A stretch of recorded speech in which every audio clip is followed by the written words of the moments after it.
Howdy folks, welcome back to the Forge. Today I guess we're going to be doing part 2 of working on a meteorite Damascus katana.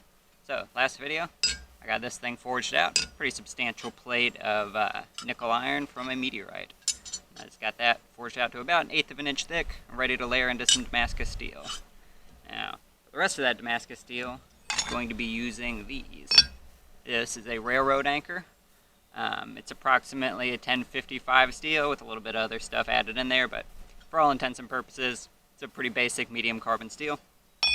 I already got one of those straightened out and flattened into a bar that's ready for some layering. So I'm just going to go ahead and take this one real quick, flatten it out.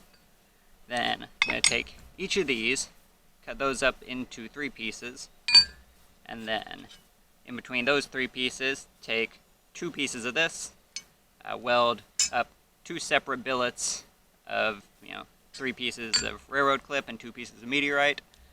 Then each of those resulting billets I'm going to forge out. I'm going to put a fairly tight twist in each of those, hammer that back into a square, then weld those 2 pieces together, then hammer that resulting bar out and get that all equal sized, and then take that resulting bar and then twist that back the opposite direction. So that should give me a pattern that looks something like this.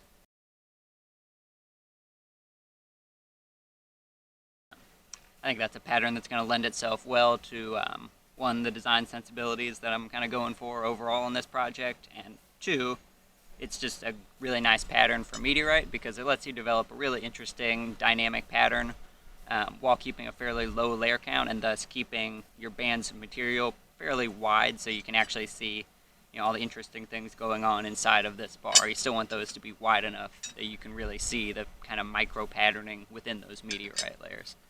So, this bar, and this thing is going to be all the material for my katana. I think that should be plenty of material for the blade. Actually,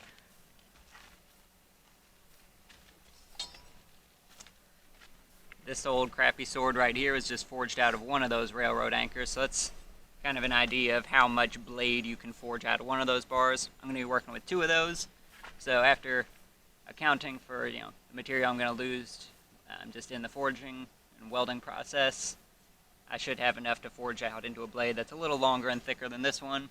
Should be about the right amount. So that's the plan for today. Just get that, start to form that pattern, and get this thing ready to forge into a blade. Alright, let's get to it. It is hot, humid, and nasty out today, but we'll at least get a start on this, see how much progress I can make.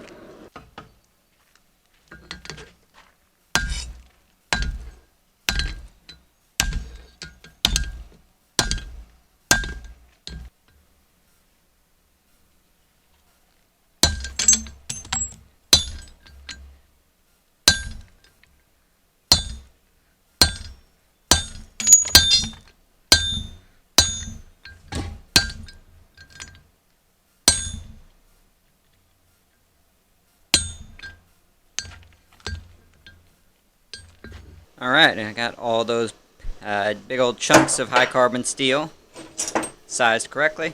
Got a pretty good mass of metal here. I went ahead and took my meteorite and cut that up into the plates that are the correct size. Now from here is clean up the surfaces on these, clean up the surfaces on these, and then make up 2 stacks and get those ready to weld. Now, with these, I have enough mass that I'm not worried about just going in with the angle grinder, cleaning off all the scale. With these, though, they're so thin, and the material itself is just so precious that I really don't want to use the angle grinder on it. So I think what I'm going to do instead, it's a little risky, but I'm just going to use a wire wheel on the angle grinder. Scrub these really thoroughly with the wire wheel.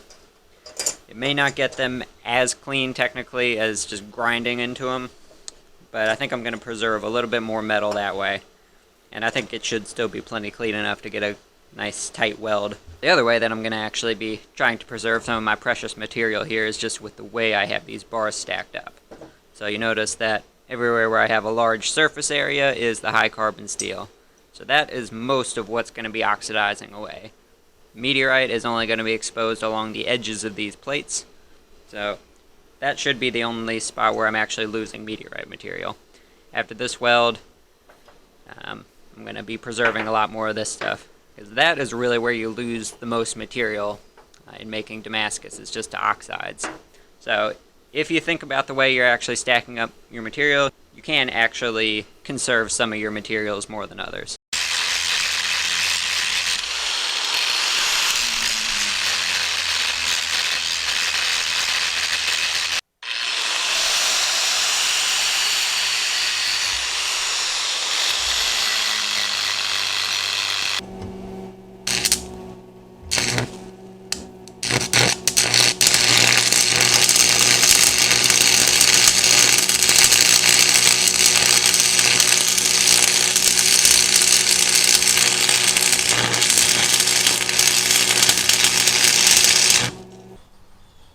Alright, I got a couple very nice substantial stacks stacked.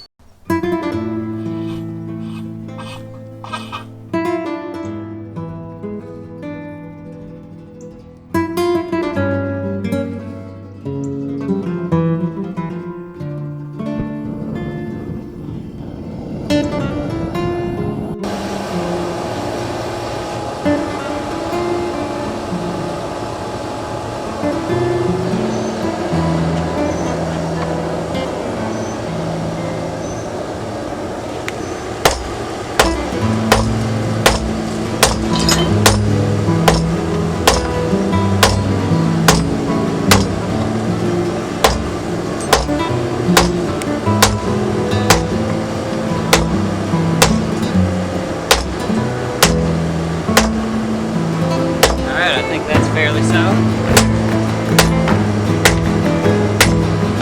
That handle is very warm.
Alright, so as you may have seen there, when I went to start twisting on this bar of steel, disaster struck.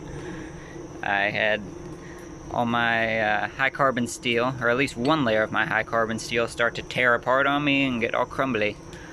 So I don't know exactly why that is, but I think from here I'm just going to go to the coal forge, work it in there, as I know I'll be able to close those gaps up in the coal forge much more reliably than in the oil. I think the oil may just get too hot for this particular high carbon steel I'm using, and to avoid that happening anymore, I'm going to draw out the other piece using the coal fire.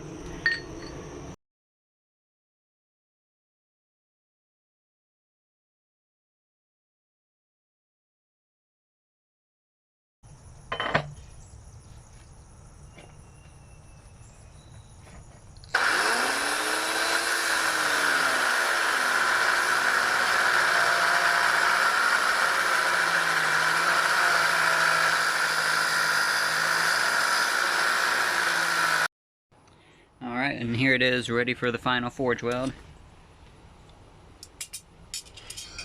I don't know, I'm concerned about it. There are delaminations. It's not too late to close them, but it's later than I would like. So we'll see how this goes. I'm also a little concerned about having enough mass. This is a substantial bar, but is it going to be enough to draw out into a full katana blade? Not exactly sure, so I don't know, nothing else to do but go for it and let's see what happens.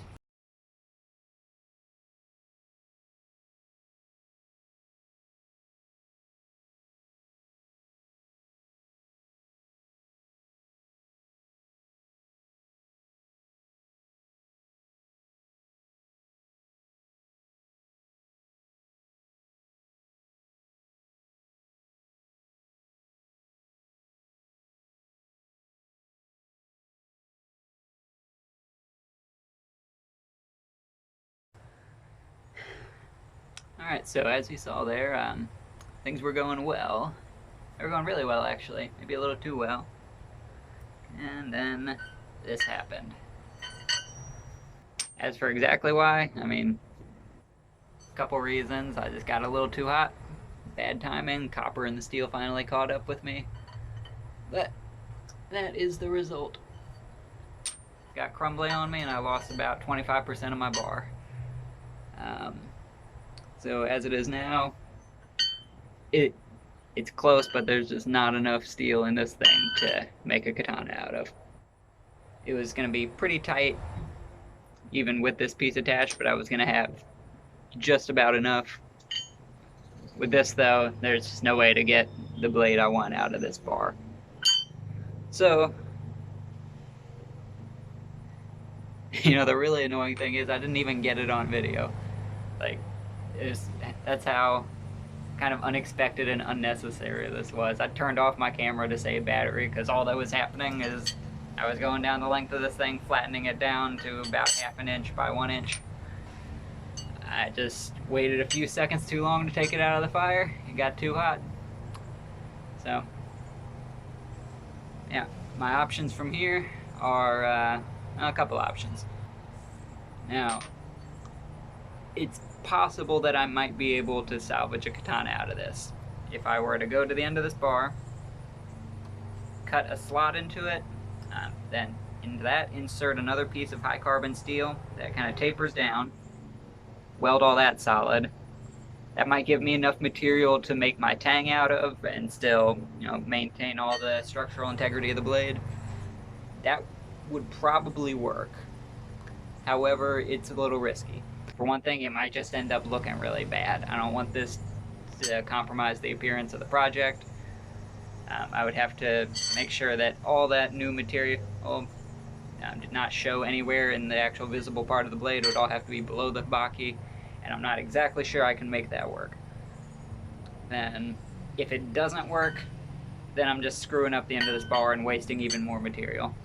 So the other option, I hate to say this, but I think it's just going back to the drawing board, going back to square one. I do have another meteorite.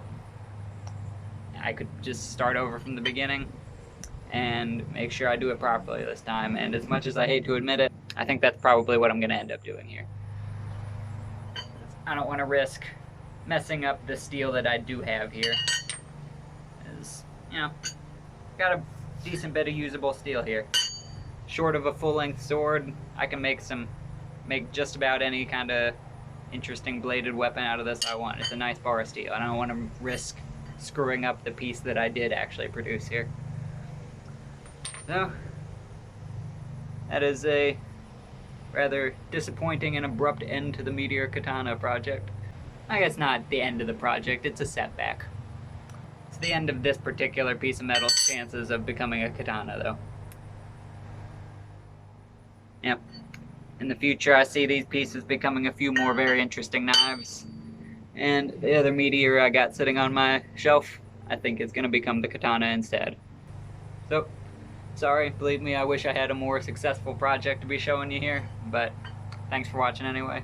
Appreciate it, and I'll see you on the next one. Bye-bye.